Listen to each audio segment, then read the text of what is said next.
अस्सलाम वालेकुम दोस्तों, हमारे ज़िला मंडी बहाउद्दीन में गुज़श्ता 2 दिन से एजाज़ अहमद चौधरी साहब का मैंने उनकी एक प्रेस कॉन्फ्रेंस है जिसमें वो अपने बेटे को उम्मीदवार का ऐलान कर रहे हैं पीटीआई की तरफ से। तो ये ज़ेर बहस है और ज़्यादातर ये सोशल मीडिया पे वायरल है।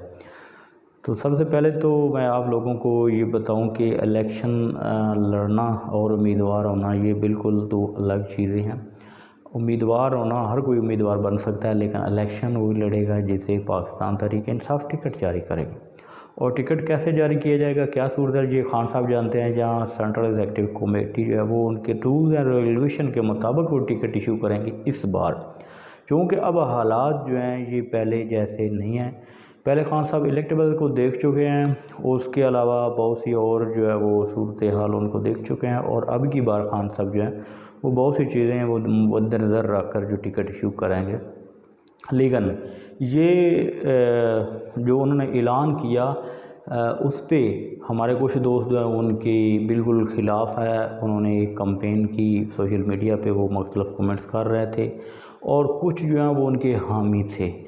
ये दोनों हजरात जो हैं इन्हें ये समझना चाहिए कि उम्मीदवार होना और इलेक्शन लड़ना या टिकट हासिल करना ये बिल्कुल दो अलग टर्म्स हैं।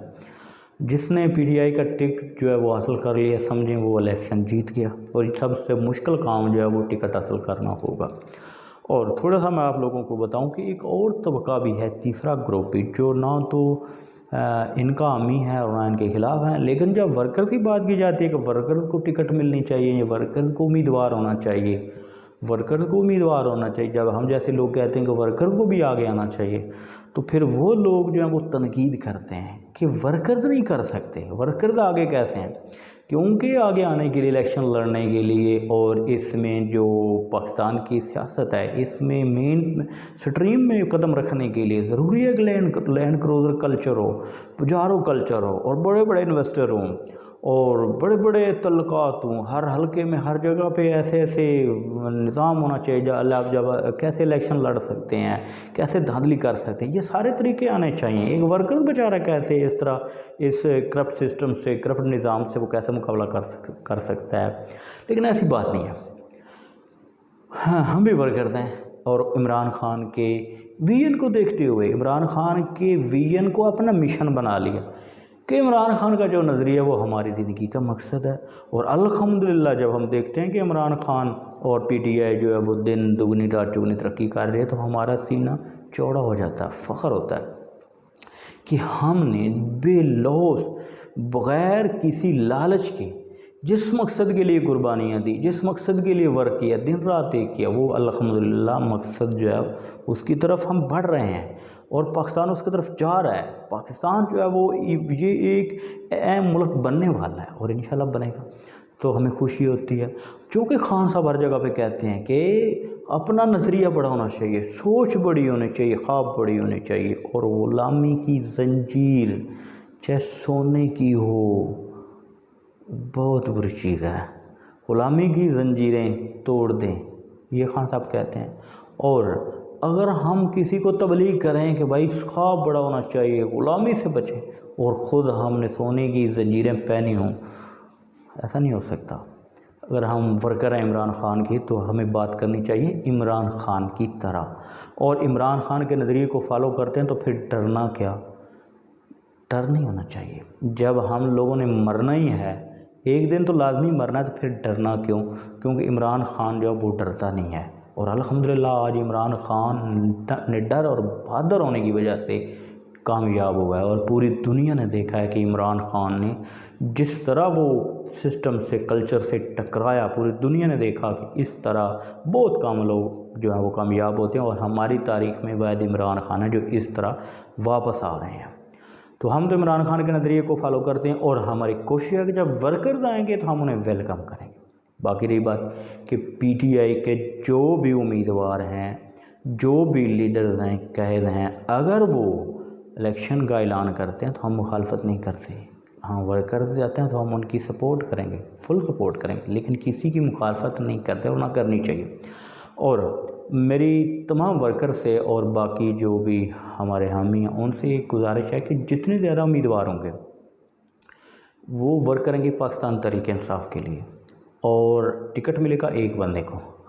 जो फाइनल टिकट की अनाउंसमेंट होगी वो एक बंदे की होगी एक हल्के में, लेकिन बाकी सारा जो वर्कर्स हैं जिनका वर्क किया हुआ वो फ़ायदा होगा पीटीआई को, इमरान खान के नज़रिए को। और तमाम जो उम्मीदवार हैं उन्हें ये ऐद करना चाहिए, एक हलफनामा देना चाहिए कि टिकट जिसे भी मिलेगी हम उसके साथ होंगे और अपना ज़ाती इलेक्शन समझकर हम इलेक्शन लड़ेंगे। और इस तरह पीटीआई का जो वर्क है वो ज़्यादा बढ़ेगा और हमें किसी की टांगें नहीं खींचनी चाहिए, ना ही हम खींच सकते हैं। जिसे अल्लाह ताला इज़्ज़त दे हम किसी को बेइज्जत नहीं कर सकते। बाकी रही बात टिकट की और कितने उम्मीदवार हैं, जो अब तक जिसकी इन्फॉर्मेशन मुझे मिली है मैं आप लोगों तक शेयर करता हूँ। जो हल्का है 85, जो अब 79 है, इसमें से पहले पाकिस्तान तहरीक इंसाफ विन की है, हाजी इम्तियाज़ अहमद चौधरी जो है वो विन कर चुके थे।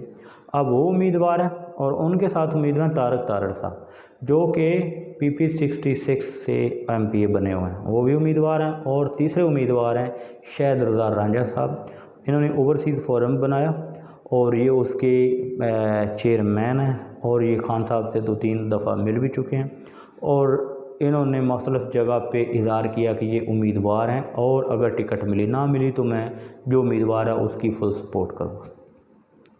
और दूसरा हल्का हमारा जो है वो है 80, अब 80 है, पहले 86 था। उस पे चूँकि पहले हमारे जो 2018 के इलेक्शन में नज़र गोंदल साहब जो है वो इलेक्शन लड़ चुके हैं और अब उम्मीदवार नज़र गोंदल हैं और ये एजाज़ अहमद चौधरी के बेटे फ़ाद हैं। और उसके अलावा नवाज़ गोंदल जो कि पहले 2013 में उम्मीदवार थे, उनके उम्मीदवार बल्कि उन्हें टिकट मिला था, वो इलेक्शन लड़ चुके हैं, उनके बेटे हसन नवाज़ गोंदल हैं। और उसके अलावा 1-2 नाम और भी हैं जो इलेक्शन के दिनों में सामने आएंगे लेकिन उम्मीदवार हैं। और इसी तरह हमारे जो सूबाई हल्के हैं 65 है, शहर का हल्का है मंडी बहाउद्दीन का और इसमें बहुत से गांव पड़ते हैं। यहाँ से उम्मीदवार जो पहले 2018 में इलेक्शन लड़े हैं अरशद कुक्कू साहब, और अब जो उम्मीदवार हैं वो अरशद गोंदल हैं और तारक साई हैं। उसके अलावा एहतशाम अंसर तारड़ ये यूथ के सदर हैं, इंसाफ यूथ विंग के ज़िली सदर हैं और ये अब जो हैं ये सूबाई हल्के के उम्मीदवार भी हैं। इसके अलावा कुछ और भी हो सकते हैं लेकिन मेरी इन्फॉर्मेशन तक सिर्फ ये 3 नाम हैं। इसके अलावा 66 जो हल्का है जहाँ पे अभी सिटिंग हमारे MP हैं तारक तारड़ साहब जो NA के भी उम्मीदवार होंगे और 66 से भी उम्मीदवार होंगे। तो अभी तक उनके मुकाबले में जो उम्मीदवार पहले होते थे शकील गुलजार साहब, जो अब मुझे लगता है कि वो पार्टी जो है वो तब्दील कर चुके हैं लेकिन अभी तक उनकी अनाउंसमेंट कुछ सामने नहीं आई। जो 67 हमारा हल्का है उस पे पिछली दफ़ा शाह नसीम गोंदल थे जो फौत हो चुके हैं और यहाँ पे एक आज़ाद उम्मीदवार जो अब काफ लीग में है साजिद भट्टी साहब वो विन किया था उन्होंने। और वहाँ से शाह नसीम गोंदल की बाबी यानी जमशेद उस्मान की जो वालिदा हैं वो उम्मीदवार हैं और उसके अलावा फैसल मुख्तार गोंदल हैं और शौकत रांझा साहब हैं और हसन नवाज़ NA और सूबाई दोनों में से उम्मीदवार होंगे। और उसके अलावा एक फ़कीर इंसान मैं हूँ, मैं भी इंशाल्लाह उसी हल्के में से उम्मीदवार हूँ। और एक नाम यहाँ भी इलेक्शन के दिनों में वो सामने आ जाएगा, एक और नाम है वो भी आएगा। और इस तरह जो 68 है हमारा ये हल्का मलकवाल का है, यहाँ पे हम विन किया हुआ है हमने। गुलरेज़ असल चांद साहब जो MP हैं वो तो होंगे उम्मीदवार ख़ुद और उनके साथ जो हैं वो उम्मीदवार होंगे असद याद गोंदल साहब PTI की तरफ से। 1-2 नाम और भी PTI के हो सकते हैं। उसके अलावा 2 नाम जो हैं वो होंगे बाहर से, वो PTI ज्वाइन करेंगे। 2 नाम बहुत मजबूत हैं, वो PTI ज्वाइन करेंगे और वो अगर उन्हें टिकट मिला, जिसके चांस बहुत कम है, हो सकता है मिल भी सकता है, सियासत है। अगर टिकट मिला फिर तो ठीक, ना मिला फिर भी वो PTI को सपोर्ट करेंगे दोनों हलकों में, NA हल्के में भी और सूबाई हल्के दोनों में वो PTI को सपोर्ट करेंगे। स्ट्रांग कैंडिडेट हैं। और इस तरह हमारी जो PTI की जो हमारी सूबाई और जो NA की हमारी ये 2 हल्के हैं, यहाँ से अगर कुल उम्मीदवार मिलाएं तो ये तकरीबन कुछ राउंड अबाउट जो है ना 20 के बन जाते हैं, 20 के लगभग, 15 से 20 के दरमियान बन जाते हैं। अगर ये सारे कैंडिडेट इकट्ठे हों और ये हलफ दें कि हम वर्क करते हैं, आज से वर्क शुरू कर देते हैं, और वर्क जो है वो इमरान खान के नज़रिए पे शुरू करेंगे, ये थाना कचहरी पे वर्क नहीं करेंगे, थाना कचहरी ये गली सोलंग पे वर्क नहीं करेंगे, हम वर्क करेंगे इमरान खान के नज़रिए पे और लोगों को बताएंगे कि इमरान खान नज़रिया ही ये है, सोच ये है, ये मुल्क के लिए बात कर रहा है, ये इमरान खान मुल्क की बात कर रहा है, हमारी नस्लों की बात कर रहा है। यहाँ पे अगर हम ऐद करें कि जिसको मिलेगा टिकट उसकी करेंगे हम सपोर्ट, फुल सपोर्ट करेंगे, और ये समझेंगे ये हमारा ये अपना इलेक्शन है, ये अगर हम करते हैं तो ये बहुत पॉजिटिव होगा। एक बार फिर इलेक्शन लड़ना और इन अनाउंसमेंट करना, ऐलान करना, ये दो अलग टर्म्स हैं, एक नहीं है। ऐलान हर किसी का हक है, वर्कर्स भी ऐलान करें और मेहनत भी करें, वर्क भी करें कि हम अपने हल्के में वर्क कर रहे हैं, और उसके अलावा सारी जो क़यादत कायदीन वो भी वर्क करें, और वो भी वर्कर ही हैं, हकीकत में सारे वर्कर हैं। लेकिन हम लोगों ने ये दो क्लास जो है ये डिवाइड कर दी, एक अपर क्लास और एक लोअर। लोअर में वर्कर डाल दिए, अपर में हमने डाल दिए कि ये इलेक्टेबल हैं, और इलेक्टेबल जिसकी बुत्ती अब अवाम ने निकाल दी है वो शायद इलेक्टेबल के नाम पे जो है अब वोट नहीं लेंगे, वो भी वर्कर के नाम पे वोट लेंगे।